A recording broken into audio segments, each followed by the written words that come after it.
Welcome everyone to the 8th annual Classics in English lecture. We are delighted today to have Dr. Laura Jansen with us.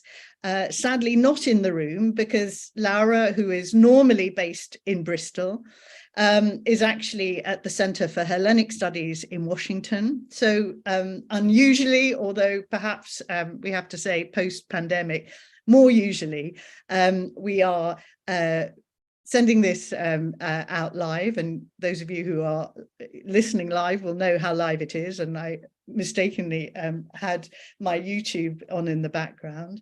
By way of introduction, I want to tell you, those of you who may not be familiar with Laura's work, a little about the extraordinary range of her research. Laura is Associate Professor in Classics and Comparative Literature at Bristol. She works mostly on 20th and 21st century receptions. But when I give you an idea of the range of those receptions in terms of linguistic range and geographical range, I think you will begin to understand what kind of scholar we're privileged to hear today. Laura not only works on the Anglosphere, she works on reception in Argentina, in Canada, including French-Canadian literature. She works in reception in France, in Greece, and in Italy. Her first book, and I think that must have been the moment when everyone who wasn't either in Dublin or where she did her doctorate or in Bristol sat up and realized that this was indeed an exciting moment for reception studies generally. Her first book, Borges's Classics, Global Encounters with the Greco-Roman World, was published by Cambridge in 2018. In addition to that first monograph, I'm stunned by the amount of editing that Laura has undertaken in recent years. She's taken on quite extraordinary, perhaps the most formidable and creative scholar poet of the moment of classical studies, and that's Anne Carson's work. She's edited a volume of Carson's Euripides, takes on the H of H Playbook 2021, and Carson's Trojan Women. She's edited an extraordinary collection of essays called Anne Carson /Antiquity for Bloomsbury, also 2021. She edited, or is forthcoming, and I think this is going to be a really exciting moment, Susan Sontag's Tangential Classics for OUP, forthcoming with classical presences. She also published the Roman Paratext, frame texts and readers way back in 2014, and I've in a way billed Laura as a classical reception person, but I think we must absolutely remember that she is, like all the best reception scholars, actually a really formidable classical philologist as well. And I think forthcoming, many people will be very exciting to know, in a way, the sort of the fruits of all her close engagement with Carson to date is a monograph, again, to be published by Cambridge University Press, called Interdisciplinary Classics, Anne Carson's Writings on Antiquity. And amazingly, you know, before that monograph is finished, there is another project on the back burner, so to speak, called, I think, curiously and excitingly, Hellenic Absences, Modern Archives of Erasure, Forgetfulness and Loss.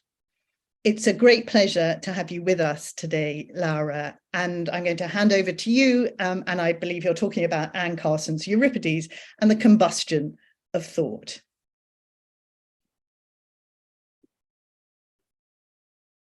Well, thank you very much, Fiona, for this very generous introduction, and greetings to everyone from Washington, D.C.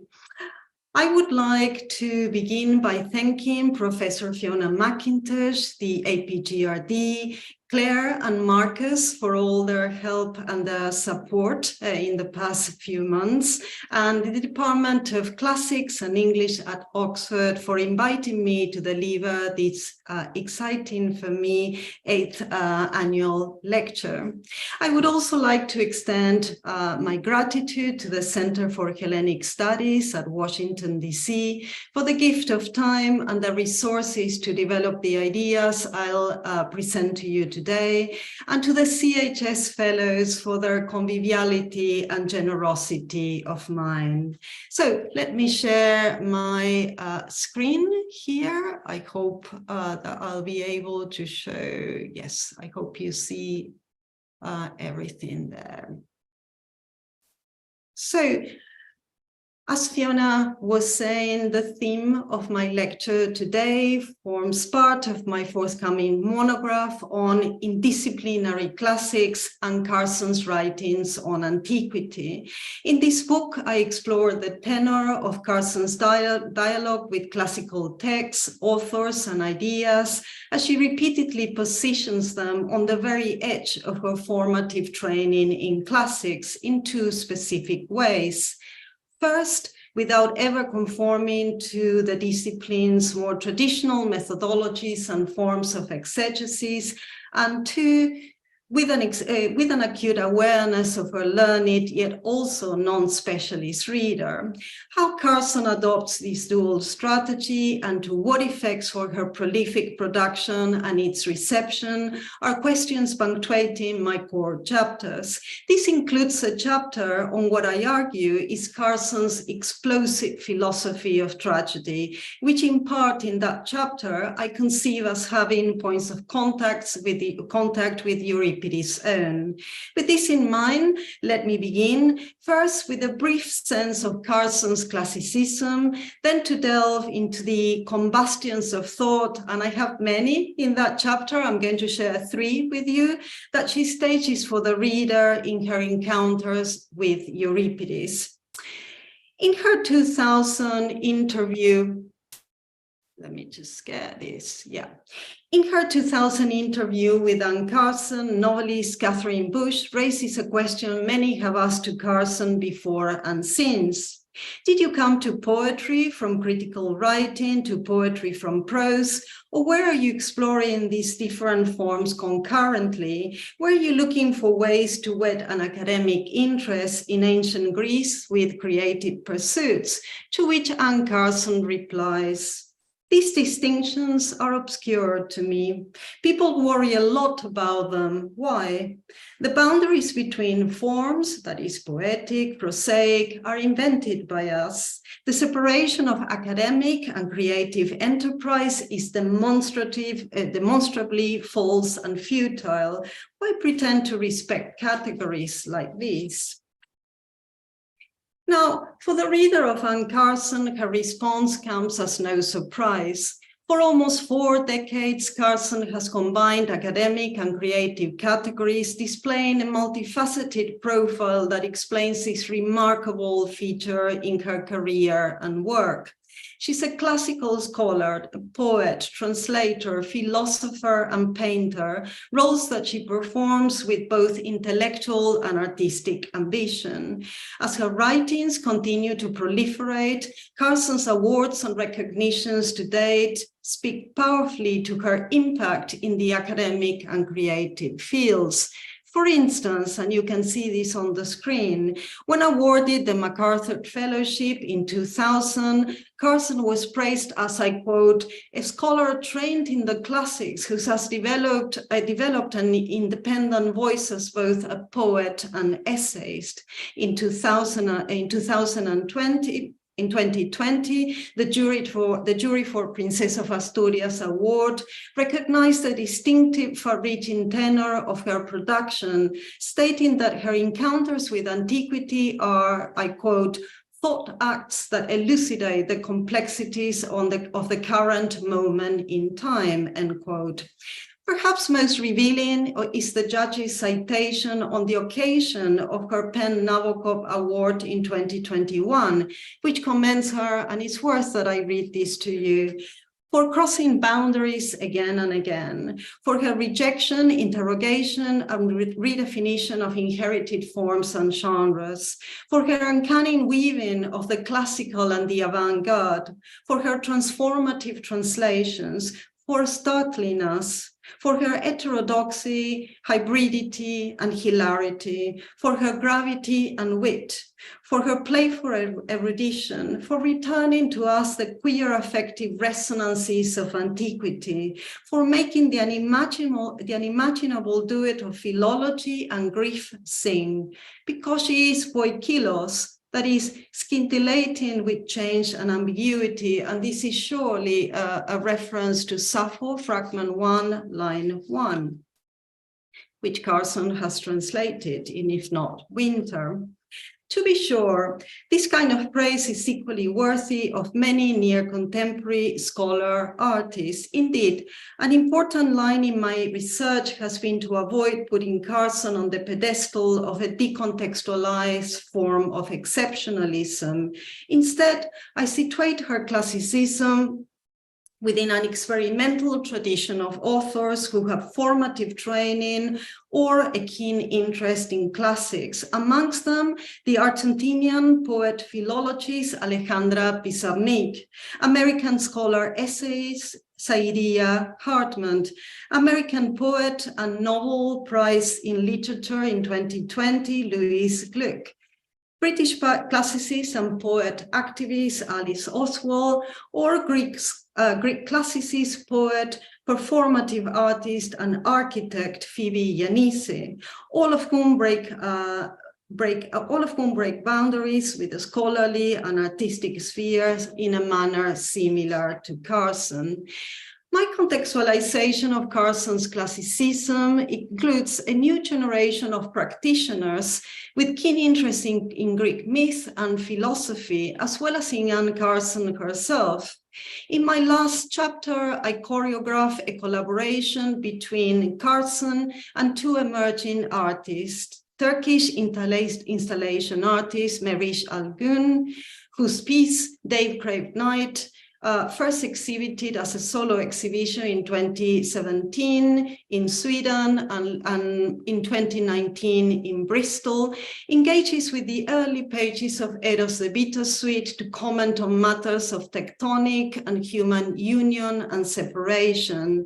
And Norwegian painter Ranin Næss, whose immersive and conceptual art on volcanoes and the myth of the red monster Girion were produced as she read Autobiography of Red during her recent residence in Sicily in 2022. More broadly, one could consider the substantial contribution that Carson's innovative writings on antiquity make to the cross-disciplinary circulation of the classics worldwide, as well as the reception in more capacious and ambitiously creative venues within and beyond academia. In this respect, whether she's plotting a dialogue between Sappho and Kafka, Thucydides and Virginia Woolf, or Homer and the Japanese painter Hiroshi Yoshida, her writings have become influential. Her production has not only been attractive to the more progressive corners of research on classical texts and authors, above all in forthcoming PhDs and postdoctoral projects, but has also made a significant intervention in philological discussion, whether these engage with or reject after aspects of her work.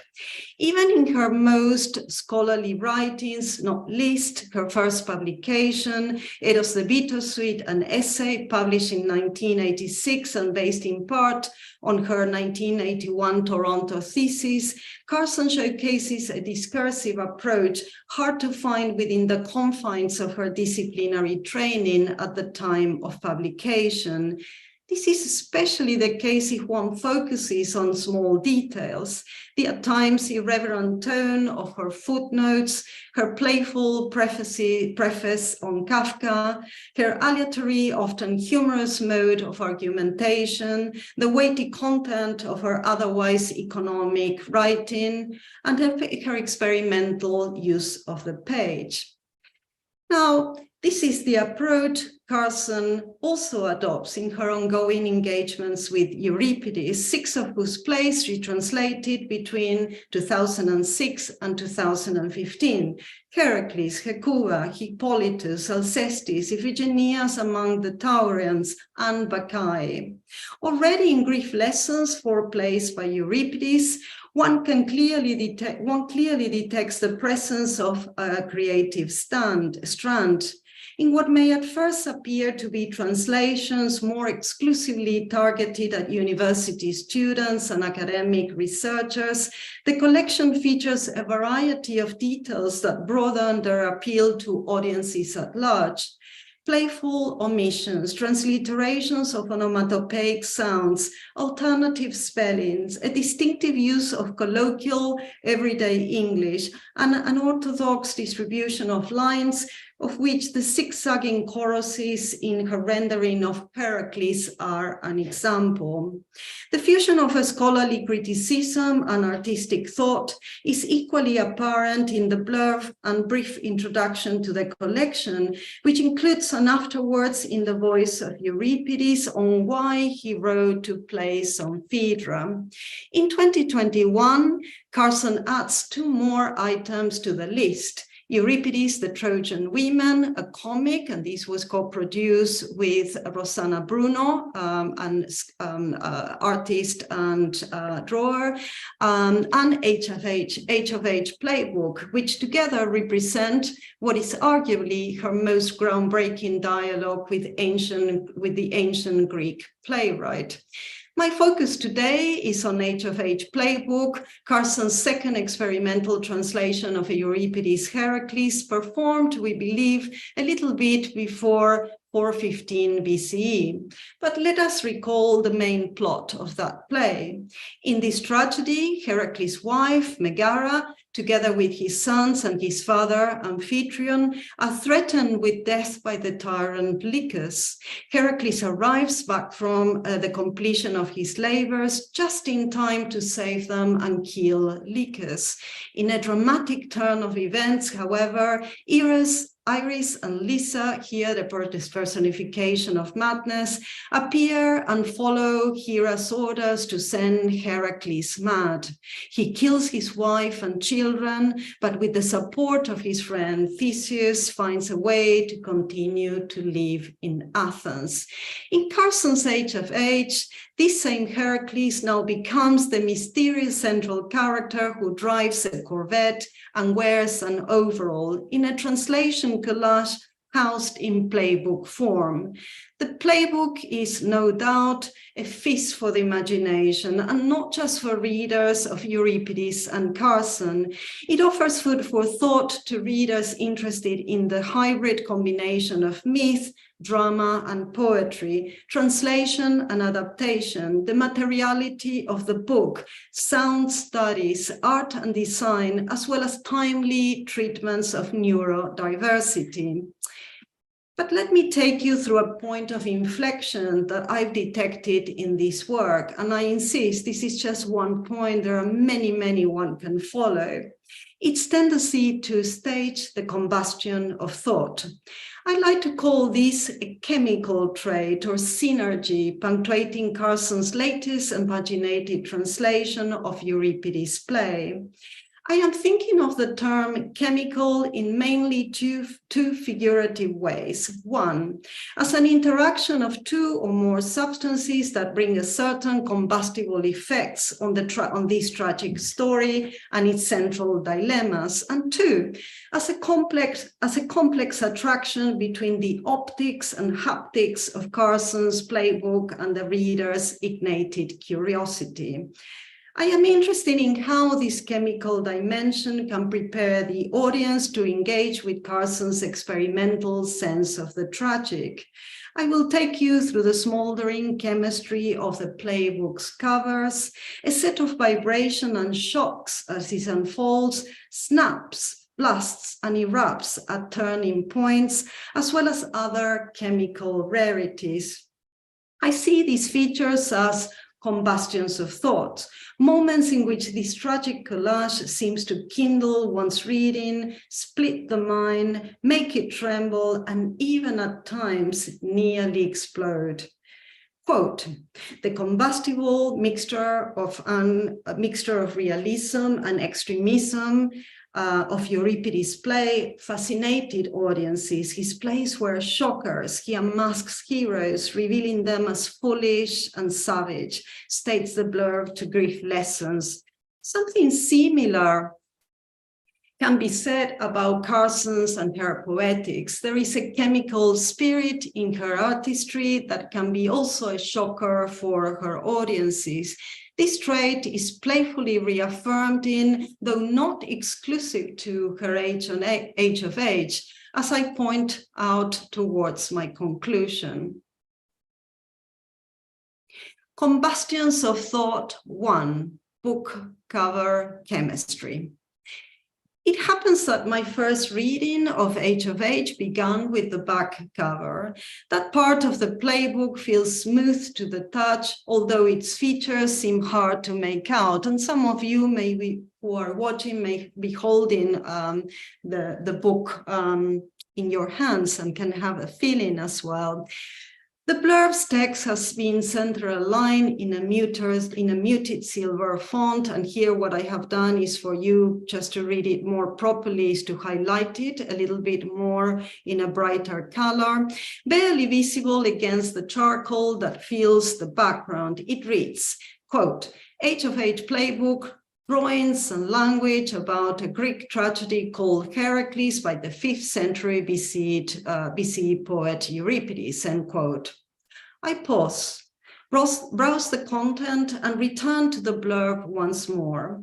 Drawings and language. For me, this detail doesn't even begin to scratch the surface of what Carson has included in this experimental piece. The list is not just long, it speaks once more to the dazzling hybridity, gymnastics of the mind, and material poetics that has characterized her classically inclined production. Smudges, I will read the list to you, which is by no means exhaustive. Smudges and stains, red ink bleeding through the page, yellow brush strokes frantically drawn in and out of frames, pencil sketch human figures, pencil notes, typed text on pieces of paper, roughly cut out and glued onto the page, ripped pages, facsimile materials, bright yellow and furious red, soft blues and brassy browns, collages, Carson's own works, unpunctuated lines and utter absence of capitals. The translator's name, typed in lowercase on a piece of paper, roughly cut out by hand. It reads, translated by Young Carson, and here the top of the letters T, R, A, and N of translation are partly ripped out, with the end of Carson barely making the inside of the right side of the frame. No doubt, this is an author-translator operating once more on the edge of the text. Then 2 maps bookending the book play, the first of ancient mainland Greece with Thebes circled in red, which you see on the left side of the screen, and the second, a plan of 18th century Athens, also circled in red to the right side of the screen. All these elements have been artfully xeroxed to give the playful and unifying yet highly textured effect. One could simply call this a playful translation, yet it is also a curious book about haptics and optics. Charcoal is also the color dominating this part of the book and its finish. There is a small, roughly cut out circle or dot in the middle of the cover, partly whitish, partly charcoal, and with something that looks like pieces of cotton stuck on one side. The shape partially recalls the red dot on the cover of the Cape Town edition of the Autobiography of Red, which also features the myth of Herakles' 12th labor. This new Heraclitan dot then might come with its own intertextual baggage if you have read these previous works, but I choose not to follow that well-trodden direction and instead allow the sensory experience to guide me wherever it might take me. Depending on how the light falls, and you can see this on the screen if I remove Autobiography of Red cover, depending on how the light falls and at what time of the day, the title of the name, the title and name of the author can become nearly invisible, although you can still feel the letters in relief if you run your fingertips over them. It reads, and Carson, H of H Playbook. There is an effort involved in making out these words.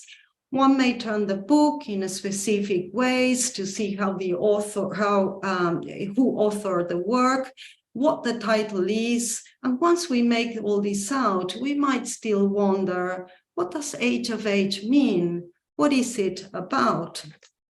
I take a few steps back, considering the form of this curious book. The playbook's physical structuring of Euripides' play seems deliberately left open to interpretation. For example, one could say that it works like an activity playbook of the kind used by children or artists. Two, it could also be regarded as a pun. You could say that this is a book on a play or a play on a book. But it could also implicitly point to a kind of authorial instruction. If one imagines the book to operate alongside the tradition of the coach playbook for sports such as American football or baseball. In the second meaning of the OED, a playbook is defined, I quote, as a notebook containing a diagrammed football plays. And here, Carson's title, which you see in the center of the screen, may allude to the field goals in American football. The allusion is not that far-fetched if one turns to Louis Gluck's Meadowland, a poem sequence which constitutes a sustained reception of the Odyssey, also by appeal to anachronism. In Gluck's The Meadowlands, explicitly noted in reference to the New York Giants stadium in New Jersey within her poetic collection, becomes a metaphor for Arcadia, and I quote, as Costello has put it, Arcadia and the pastoral happiness of football games, end quote. Carson's playbook then, at least initially in its front matter, could be taken as a sly way of repudiating the orthodoxy that Greek plays, known only as texts, are hopelessly inadequate simulacra of works fully realized only in performance. And so Carson's playbook begins, dwelling in semantic possibilities, as Emily Dickinson might put it, while igniting the reader's increasing curiosity right from the start. Combustions of thought, too, thought vibrations and scattered explosions. Moving to the unpaginated translation, I find aleatory strategies and giddy temporalities. I've noticed such things in Carson before, although these feel curiously new. Here, Euripides' narrative of Herakles' return to Thebes under the rule of Lycus is filled with deliberate anachronism. Carson has transported the entire cast of cast to a series of memorable points and events in the social, economic, and cultural histories of the 20th century, capitalism and its commodities, the Russian Revolution, the Cold War, the police state, nuclear catastrophe, and environmental crisis, amongst others, and not without passing through German abstract art on the Holocaust, the modern classics, and 18th century literature on voyages to mythological Greece. One can find examples embedded in the 5 voiceovers in lieu of the traditional monologues in Greek tragedy, punctuating the play. 1. H of H, the first voiceover, who recalls his hitchhiking years stealing a Corvette and forgetting himself. 2. Megara, after H of H returns to Thebes, who describes his state of mind as a silent glazer until it snaps. 3.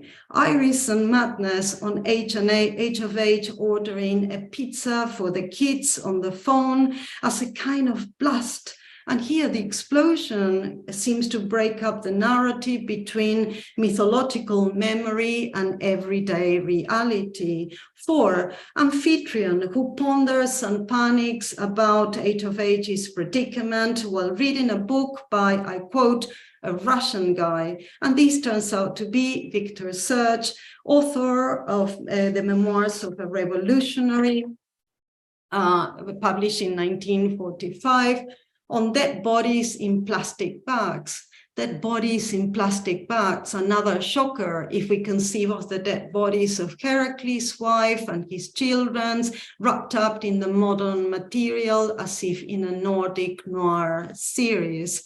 5. Theseus on H and H's similarities to the whale in Moby Dick. Anachronism is also introduced via assorted objects, a trailer, an Oshkosh-style overall, jackboots, school knee socks, the telephone, the TV, a Corvette, a lawnmower, more plastic bags, capitalism, Leninism, the proletariat, Chernobyl, nuns, special ops. The mind begins to reach a first boiling point. How should I call these 2 main points in time, archaic mythological Greece and the 20th century West together, as I follow a multi-layered translation collage that seems to be taking me to so many points in place and time at once? I then recall some conceptual guidance in Economy of the Unlost, which Carson published in 1999, in which she opens with a note on method on the serendipitous connection she managed to find between the 5th century BC Greek lyric poet Simonides of Chios and Romanian-born German poet Paul Celan. Attention, she says here, is a task we share, you and I. To keep attention strong means to keep it from settling. Then she adds, I have chosen to talk about 2 men at once. They keep each other from settling, moving and not settling. They are side by side in a conversation, and yet no conversation takes place. Face to face, yet they do not know one another, did not live in the same era, never spoke the same language. With and against, aligned and adverse, each is placed like a surface on which the other may come into focus. Sometimes you can see a celestial object better by looking at something else with it in the sky. The anachronisms introduced in H of H state a similar modality of reading. Instead of 2 men at once, one is invited to imagine a background of 2 disconnected eras at once, as the background of the story of a 2-part man.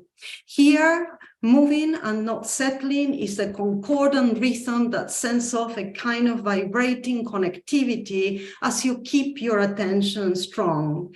In H of H, if you maintain this level of attention, You might sense a vibrating thread running throughout Carson's narrative enterprise. It gives a dramatic edge to a dramatic stage, a certain edge, as one begins to detect, for instance, random atmospheric activity informing the story, such as blast of winds and electric storms, that set both the ambience in which H of H begins to sense his existential crisis. On the verse of this unpaginated story, it reads, "My brain was storming. I felt to connect it as by a vibrating wire." Such mind vibrations later become nuclear and volcanic. This happens around the middle of the playbook as Carson reworks the pivotal reversal of fortune in Euripides' play. By then, a dramatic red begins to feature more predominantly in the playbook, together with the bright yellow brought by the entrance of Hera and Iris. H of H now feels the adrenaline passing through him as he grapples with an increasing sense of his split identity, H as hero and savior, versus H, something altogether different. H, the son of Amphitryon, H, the son of Zeus, H, the mythical Theban past versus H, in a future Athens, Age of labors and carefree existence versus age, facing domesticity and familiar responsibility. Age, the rational man, versus age seized by madness. The list goes on. If we try to keep our attention strong, here the sense of mind vibration reaches a highly tense point. Then an explosive effect follows with the reference to the nuclear detonation at Chernobyl in 1986 and the inclusion of Carson's own painting of perhaps an ancient or modern volcano in full eruption. Both follow H of H entrance to the Palace of Thieves, halfway through Euripides and Carson's play. And again, the paginated pages read, and then your brain, and this is highly unpunctuated, hard to read, at least in English for me, and then your brain was blowing down on you as coal dust shoot ash mud the insides of a volcano. There you're buried alive in your own brain. It is a mantra. I recall the note or method or in economy of the unlost once more. Sometimes you can see a celestial object better by looking at something else with it in the sky. And I then try to translate these more or less to H of H. I quote my own translation. Sometimes, if you keep your thought vibrating, you will see the eruption that is H of H madness at Thieves better by looking at Chernobyl after the blast in 1986, or an Etna at eruption point. Yet, this is not all when it comes to keeping two objects from settling. Think of H of H, the name, the title, the idea. How do we keep these two H's from falling into one meaning was the recurring question my student raised in class with me. We wondered, is there a founding meaning encoded in this name? But wouldn't this be letting our attention fall? This is mind-blowing, said one of them, flicking through the playbook, trying to find more explosion of thoughts. Later, after class, I returned to the blurb. With these images and questions in mind, a double space had been entered after a succinct description of Euripides' play, casting the following quotation in starker relief. I think there is no such thing as an innocent landscape, said Ansel Kiefer, painter of forests grown tall on bones. I pause once more. I am beginning to get a feeling that has become familiar to me when reading an author like Anne Carson, especially when it comes to her keen interest in continental visual art and philosophy. It is the kind of experience that has taken my mind in wandering, bifurcating directions, not least in The Creation, published in 2005, and Knox in 2010. But perhaps that's me.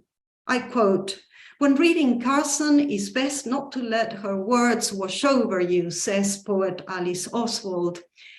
I quite agree, yet the blurb's reference to Kiefer and his Holocaust art is not casual. Turning back to the back cover, to the text, it will be repeated twice by the chorus of Thief and Thieves, framing H of H's killing of his wife and children in that gnomic, ritualistic manner of the chorus in ancient Greek tragedy. And you can see there on the screen repeated twice, and there's like 7 pages in between. Quote, "One of the functions of the tragic chorus is to reflect on the action of the play and try to assign it some meaning," end quote, explains Carson in her preface to her translation of Herakles in 2006. It is hard not to detect a similar function, whichever meaning we attach to it, in the Kiefer style chorus repeated twice in H of H. In a recent interview, Ansar Kiefer, whose collage-like production, like Carson, engages intimately with the poetry of Paul Celan, says, "I think there is no innocent landscape, that it happens so much on landscapes, on countries, on states, that you can find it everywhere, even in myth, the dispur, the traces, so that for this reason, I discover the traces in the landscapes. Landscape is for me not only beautiful for itself, it is a container of traces." Combustions of Thought 3, H of H, boom. With the Kiefer traces in mind, I now turn to the title, which follows a map of ancient thieves circled in red, and then a blank page too closely stuck together to the interior spine. Is it meant to be like this, or is it my own copy, I wonder? Thinking of explosions, errancy, and imperfection, here seem to be the elements combusting one's thought once more, right from the start. Then comes the title page. And here what I've done is to make it bigger for you. If you look at actually in the playbook, it's much smaller in terms of the small print. I've already touched on the possibility of thinking about these large block letters as field goals in sport, and Carson's possibly training the reader into how to read the playbook as a set of strategies. The 2 H's are drawn somewhat oversized in pencil, with the other 2 words of and playbook made from pasted pieces of paper with the printed text in very small font size. I still can make out it if I wear my glasses, but my glasses won't tell me what it's all about. In her New Yorker review of the playbook, Casey Zepp says, I quote, "Whatever H of H might mean, it isn't clear at all. The book is clearly H of C, Herakles of Carson." I guess so, but I don't think that's the whole story. I continued to turn the unpaginated pages. It seems that H of H is also in a quest to find who he is and who has become as H of H. He's now back home in Thebes, notably uncomfortable with the domesticity he has to offer after his 12 canonical labors, so many that Carson edits them out, jumping from 3 to 9 and 9 to 12. Then Hera and Iris arrive, and the early title page seriously combusts now, with a concentration of vocabulary denoting mental splits and atmospheric electricity, and you can see this on the right side of the screen, all clearly pointing to a potential distraction. H of H, she announces, means Hera's glory, confusing backstory. Would H of H then be Hera of Herakles, the inflicted madness of Herakles? Not so fast. During my previous glance over the playbook, I had already noticed H of H's mind splitting into two color directions. The red of Autobiography of Red, featuring the version of Girion, the red-winged monster, and the yellow that comes with the madness sent by Hera via the messenger Iris. Is this part of the madness of his name? But just when I think I have it, the page combusts once more. H of H could point to the pivotal half-play, which Carson masterfully aligns in her translation with the key reversal moment in Euripides. Quote, Herakles is a two-part man. Euripides wrote for him a two-part play. It breaks down in the middle, says Carson in Grief Lessons, published in 2006.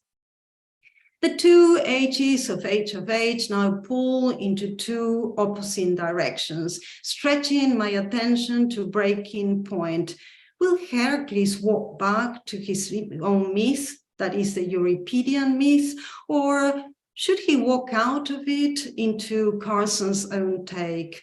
I keep my attention strong. I glance at the cover image of Grief Lessons. It features a man and his shadow in a way that speaks closely to the double positioning and dilemma brought to bear by H of H. That's right.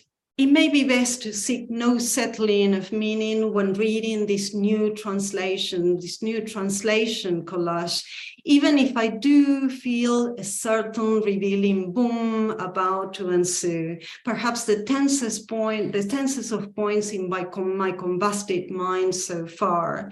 Then comes Theseus as a sort of balm, offering H of H, this two-part man, a chance of renewal, the possibility of rediscovering what H of H means for him and his myth as he looks forward to Athens. You know the rest of the story. The playbook then ends with an 18th century plan of Athens and adjacent regions of mainland Greece, from Bartholomew's voyage of a young Anacharsis in Greece. One last ekphrastic anachronism. Perfect chemical curiosities, Carson, Euripides, and this is my conclusion. Carson has endowed her H of H, the title, the name, the theme, the translation of Euripides Herakles, with a mode of reading which is always already on ignition mode, never fully allowing meanings to settle on the page. It's a kind of chemistry, if you will, one that Carson herself already identifies in the tenor of Euripides' play, and I quote this once more. Euripides' play rarely won first prizes, but their combustible mixture of realism and extremism fascinated audiences. His plays were shockers. He unmasks heroes, revealing them foolish and savage. In the preface to Grief Lessons, Carson touches on Euripides' technical approach, arguing that his is a technique that has a curious effect on his characters and audience. I quote, myths are stories about people who become too big for their lives temporarily, so that they crash into each other's lives and brush against gods. In crisis, their souls are visible. To be present when that happens is Euripides' playwriting technique. His mood, as Benjamin and said of Proust, is a perfect chemical curiosity. There is in Euripides some kind of learning that is always at boiling point. Chemical curiosity interests me because this is very much how I've experienced my reading of this playbook, and I suspect we'll revisit Euripides Herakles in my next Greek class in Bristol. Benjamin usually uses the expression to illustrate an artistic mood that breaks up the substance of things, of human experience, in such a way that you can see it happening but cannot quite put it into words. It is a mood that thrives on tensions, vibration, boiling points, and near explosions of thought. Carson has experimented with this approach throughout her entire career. Consider Eros the bittersweet with glucopikron, literally bittersweet, being the oxymoron that splits the mind into the unresolvable substance that is human desire. Quote, one moment staggers under the pressure of Eros, one mental state splits, the experience of which also escapes cohesive narrative and meaning. Then Carson's novel in verse, Autobiography of Red, whose narrative has been characterized as, I quote, unsettling and strangely moving, not least by the electricity of Carson's writing, which exposes the mythic underlying explosive every day, end quote. One can also think of The Creation, perhaps the most difficult of Carson's writings, which explores a similar phenomenon, the, I quote, undoing of the creature in us, the creature enclosed in self and defined by self, which Carson finds in Sappho, the 13th century French-speaking mystic poet, and early 20th century French philosopher Simone Weil. The phenomenon is even present in Carson's translation of Aeschylus' Agamemnon, a play she reads through the lens of a giant ongoing flame. I quote, it's like watching a forest fire, big, violent, changing every minute, and the sound not like anything else, end quote. In this and other works, Carson breaks up the substance and experience of things in a way that speaks powerfully to existential quest and dilemmas, like that of Herakles split into two consonants of his mythical name. We don't quite know what these letters mean or where they will go next. It is a chemical curiosity or mannerism that keeps ideas from settling and meaning from being fully realized. In fact, to keep one's thoughts engaged in this kind of chemistry through splits, shocks, eruptions, and scattered explosions goes beyond H of H, although this is arguably where the approach becomes most performative, immersive, and explicit. I would argue that it is an approach one finds at the core of Carson's artistic philosophy and classical translation practice, to ignite, to combine, to shock and split one's thoughts and assumptions in a way that confronts and transforms the sense of stable authority that often characterizes the discipline in which she was originally trained. When it comes to her chemical poetics, indeed, she also breaks experiences open. They waste themselves, run through your fingers. Phrases don't catch them. Theories don't hold them. They have no use. Thank you very much for your time.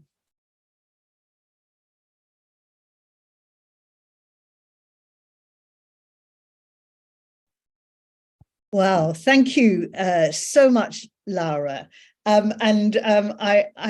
As you finished, you talked about Carson, especially in H of H, but I think you mean more broadly, having this extraordinary ability to ignite, to shock, to split. And above all, with the shock, with the ignition comes luminosity, and I have to say, in a very real sense, I think that's precisely what you've done, as you've taken us on quite a remarkably exciting but also truly illuminating, I think, reading of a really complex but also absolutely beautiful, if that's the right word to refer to any text that has at its center an image, well, not only Aoife's really disturbing images, but also Chernobyl as well. There are questions, I believe, coming in both through the APGRD account and also through YouTube. And I think you very kindly offered to at least begin now to answer some of those questions, and perhaps you may very kindly be able to answer some of them after our hour is up. But I'll read the first question that's come in on the APGRD account. The question says, when editing and writing for the volume Anne Carson /antiquity, did you find any of Carson's translation metaphors, descriptions, or even images from the works? Were any of these metaphors, descriptions, images useful for translating the ideas from her poetry into academic prose and theory?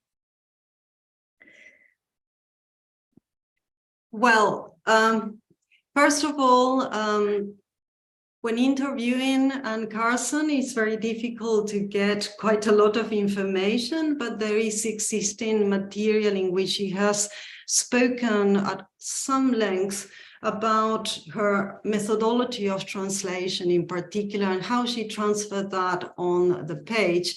And I think one of the most striking, I would say, metaphors for her is the edge, and what happens in the edge between a word that you encounter in Greek and whatever she wants to do with that word, whether it is for a formal academic translator or whether then she wants to transcreate it, to use Susan Basnett idiom, transcreate it into something that may be a drawing or something that looks fundamentally different to the original word or line. So she uses the metaphor of crossing from one edge to another one, and that middle space is the space where translation actually occurs and when the true meaning occurs. For her, the meaning is neither in the original word all the way to the translation, but sometimes is that in that constant rethinking of what happens in that transition point. And I think that's one of the strongest metaphors that I found in how she negotiates the movement between her reading of Greek, which is what she does. Essentially, she's a philologist who then transforms this into a creativity moment, whether this stops at academic point or then goes further into another edge, crossing into, let's say, drawing, sketching, or whatever she wants to do, is another space. The space of translation is the most important thing between the edges of these 2 points. And it seems to me perhaps that's what you were also trying to capture in the title of the edited volume, that the person, the questioner was referring to, the / which am I right in thinking you had to persuade the publisher to keep in some ways? And would it be perhaps true to say that there's an element of that even perhaps in the title, H of H, in the way typographically it appears? Absolutely. It was really hard for me to come up because of thinking of this space in between. I didn't want to go for antiquity in Anne Carson and antiquity and Carson, antiquity according to Anne Carson, because I don't feel that's exactly what she does. She always says, I could have worked on Simonides and Celan or Simonides and celery. So the / was, I hope, an elegant solution to what I was trying to do.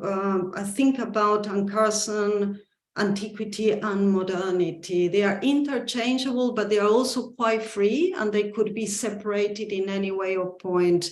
But yes, it was really hard because Bloomsbury, particularly in terms of searchability, they didn't want the / because it might confuse people. So those of you who ever look and see that column, please ignore it, because that's not what we meant to do.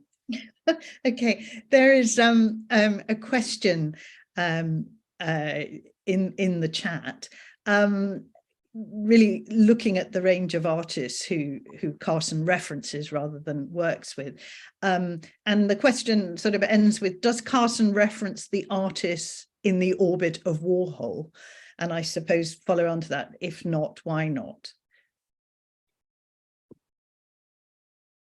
I would say yes. So for me, Kiefer is a central artist in this work because it guides right from the back, as I tried to show in the beginning, but also is in the choral repetition.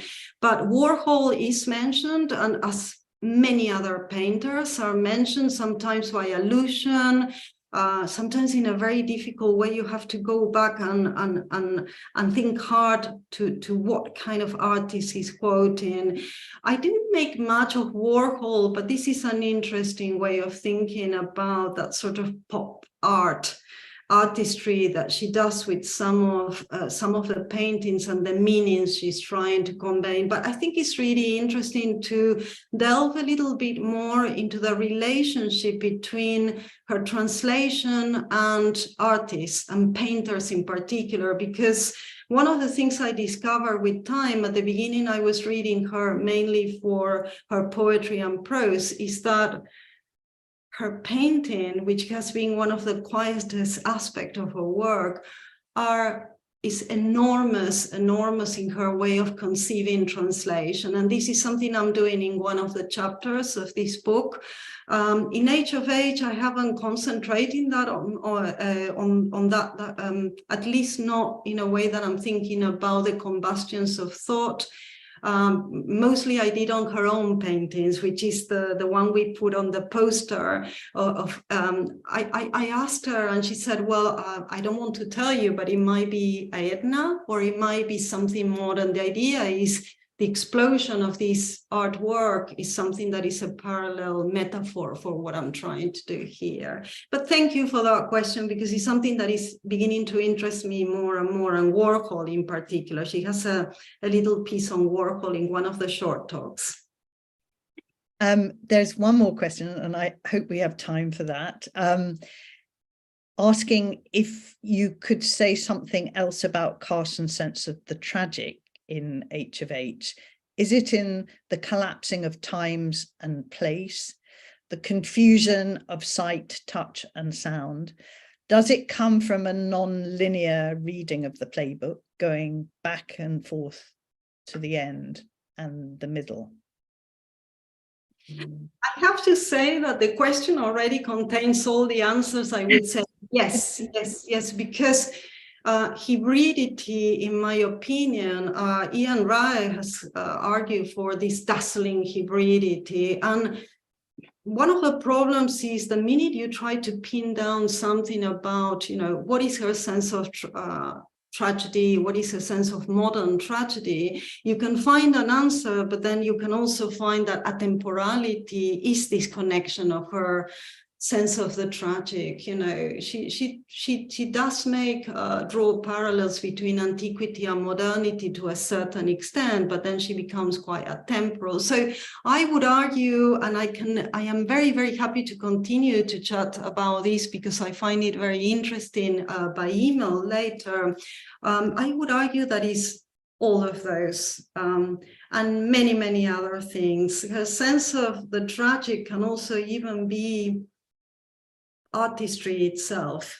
It's a way of communicating that tragedy. So I was a little bit hesitant to put forward, especially how I end my lecture. I was hesitant to say this is what her sense of tragedy is, because I think it's an ongoing idea and the minute you say in interview to her, this is what it is, she would tell you, is it? There's one last question from Oliver Taplin, who says he knows that Anne Carson has spent much of the last 3 years in Iceland, and he asks, how much have you found volcanic magma to be a subterranean constant in her work? Herakles as volcano, ? I mean, Speaking of Iceland, the interesting thing is she put together this playbook in their public library, and lots of the things we are trying to plot together were just the logics of what was available in that library. The second part of the question was how much I found Herakles and the volcano itself. Yeah, I thought that this is her way of speaking about actually him sort of bursting completely and becoming someone else, and hence the separation of H and H, becoming from one thing to another. And the volcano is very much that turning explosive point in which we can think of what happens to him, not just through the eruption of madness, but what happens to this modern version of H and H. And it happens just half play as well, which is, I think, is an important sign. But yes, absolutely, that's part of the game that she's playing there.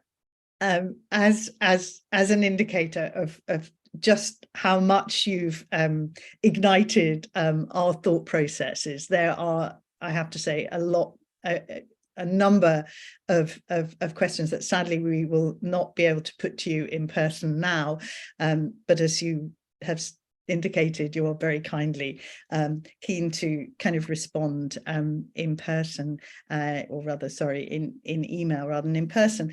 And I have to say, Laura, I think the time is running out, and we are going to thank you enormously for exactly what I think a classics and English lecture should be. Thank you for your intellectual agility and for the multiple thoughts that you have shared with us. And I have to say, we look forward very much to the publication of your forthcoming monograph. So thank you, Laura, again. And I look forward personally very much to meeting you in person rather on Zoom when you return to the UK. So thank you again. And thank you to the audience out there who have joined us today, and will do so, of course, in future. Yes, thank you very much. Thank you for this kind invitation. I'm honored. And I want to say in particular to the PhDs and postdoctoral scholars who would like to consult me, I'm very, very happy to answer more questions. And Fiona, thank you very much for everything today, and to the audience for your patience and time. Lovely. Thank you all again.